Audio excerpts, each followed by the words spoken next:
Welcome everyone to Retro Game Treasure Tuesday. And as always, we'll be using our highly advanced grading system to see just how good this month's box really is. Our bonus item this month, we got another keychain, but this one's kind of unique.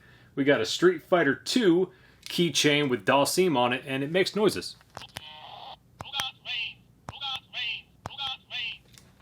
It's entirely ridiculous. Anyway, let's get right to the first game and check out GT64 on whatever console this could possibly be on.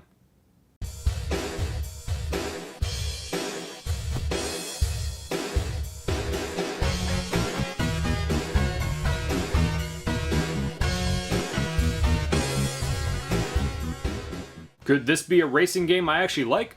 Well, no. Yeah, it's a bit more of a simulation than an arcade racer in my opinion, which means I suck at it. The controls aren't the worst. However, I don't know what warrants good controls in a simulation racer, so it's possible that considering I was able to somewhat get a handle on things indicates that it's a bad simulation racer, if that makes sense. The graphics are typical for the N64. My biggest gripe with this game is having to qualify in order to start an actual race. I fucking hate this. For me, it just makes the game feel repetitive as I'm forced to race around the same track twice in a row, which feels unnecessarily tedious to me. Speaking of tedious, you are able to select how many laps you want to run per race. I felt 3, which was the lowest, still felt a bit too long for my taste, but you can select up to 24 laps. Why? Who the hell hates themselves so much to put themselves through that? I was averaging about a minute and a half per lap, so doing some quick calculations, that would result in over 30 minutes. Ain't no one got time for that. And I can already hear someone in the comments saying, well, James, some people prefer realism. Yeah, well, most of us play video games to escape realism. Do you think I played Super Mario 64 because I believed a short, overweight plumber could defeat a 10-foot tall turtle dragon?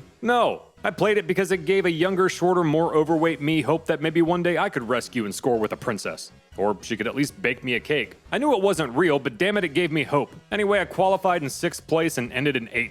Yeah, I'm gonna give this game a C.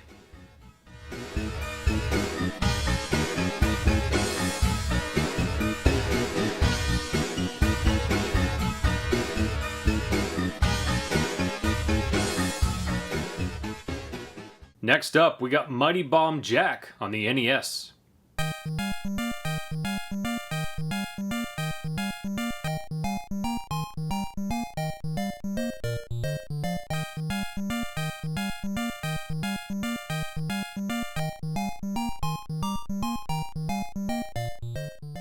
I actually got the Famicom version several years ago. And hey, sometimes it's fun to revisit a game I don't remember. It definitely feels like an older NES game. It's crazy to play a game like this and then play something like Super Mario Bros. 3. It can really feel like two completely different generation of consoles. Remember when game developers could just put super high-tech chips and cartridges to make consoles more powerful? Now console manufacturers are conning consumers into spending an additional $500 to $600 for a so-called Pro version. At this point, why not just make the consoles upgradable? Yeah, I'm not just calling out Sony here. Microsoft essentially did that with the Xbox One X, not to be confused with the Xbox Series X. God damn, the Xbox naming convention is confusing. What were we talking about? Oh yeah, Mighty Bomb Jack. For a game where bomb is in the title, I feel like there's a serious lack of bombs. I mean, you can collect bombs, but I don't think you can do anything with them. Matter of fact, I really don't know what you're doing in this game at all. You can run around and jump like other similar games. Your jump is a bit too floaty though, in my opinion. You can also open up treasure chests and collect things. Not sure what these things do though. Apparently you can change your character's color, which does something, but again, I'm not sure what. I didn't spend enough time with this game to fully understand the ins and outs, nor did I bother pulling up the manual. But sometimes it's more fun not knowing. Overall, even though I didn't know what I was doing, I didn't have a bad time with this game. It's not one that I would sit down and play for extended periods of time, but it's not bad. I'm gonna give this game a B for bomb, which is exactly what my jokes would do if I did stand up.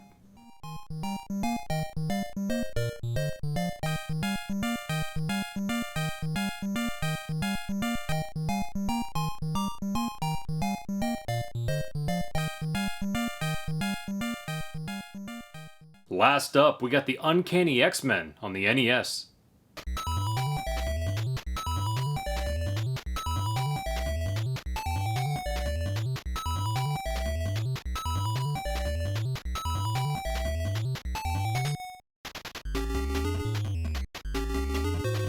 Wow. What a piece of shit. I believe Angry Video Game Nerd did a review on this game many years ago. I've heard it was bad, but man, sometimes you have to play the game to fully understand. You pick 2 characters at a time to play as. While it might seem like you have a nice roster of characters to pick from, in reality there's really only 2 characters. What do I mean by that? Well, half the roster uses melee attacks and the other half uses projectile attacks. Wolverine, Nightcrawler, and Colossus are the melee characters, allowing you to punch your enemies, which almost seems useless if you're able to use their special abilities. I either didn't make it long enough in this game or figure out whatever arbitrary button combination needed to accomplish this. Anyway, sadly, Wolverine is absolutely useless. Almost as useless as 90s Man. 90s Man! 90s Man, the aging millennial hero forever living in the past, powered by the elemental forces of nostalgia. Shielded by his trademark impervious windbreaker, not even a breezy day can stop him. With his trusty fanny pack, he's always prepared for any situation. 90s Man! Proving to be invincible, 90s Man has been known to survive numerous natural catastrophes. I survived Y2K, 2012, and Bieber fever. With elevated levels of patience never before seen in human history.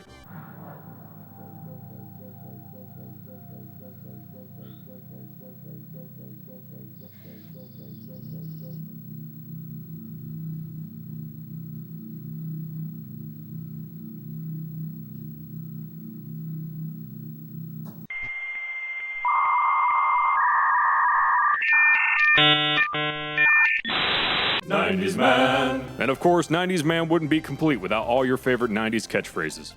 You ate all that in a bag of chips. Don't have a cow, man.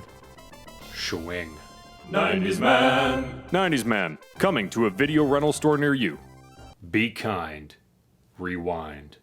Oh, that was the dumbest thing I've ever done. Anyway, Cyclops, Iceman, and Storm all use projectile attacks, which if you're planning on making any progress in this game, they're your best bet. However, if the character you're playing as dies, you automatically switch to the other character. You are allowed to pick your stage, which is great, otherwise my gameplay footage would be lacking more than it already is. But seriously, this game sucks. You're constantly getting stun locked by enemies. Hell, on a couple of occasions, I wasn't even sure how the hell I died. And there's no health bars on screen, unless you press start. There's some items you can pick up, no idea what most of them do, but make sure to avoid the magnet as it just stuns you in place. The environments and enemies look nothing like I remember from X-Men. Yep, overall this is your average LJN garbage. I feel like any of us who are conned into this crap back in the day should be able to file some sort of lawsuit. Not just for emotional damage for us, but even financial losses for our parents who are naive enough to buy this crap for our ignorant, impressionable younger selves.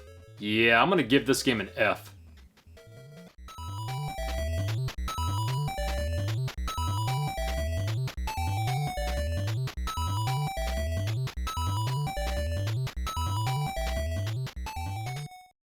Anyway guys, that gives us a generously rounded up score of C.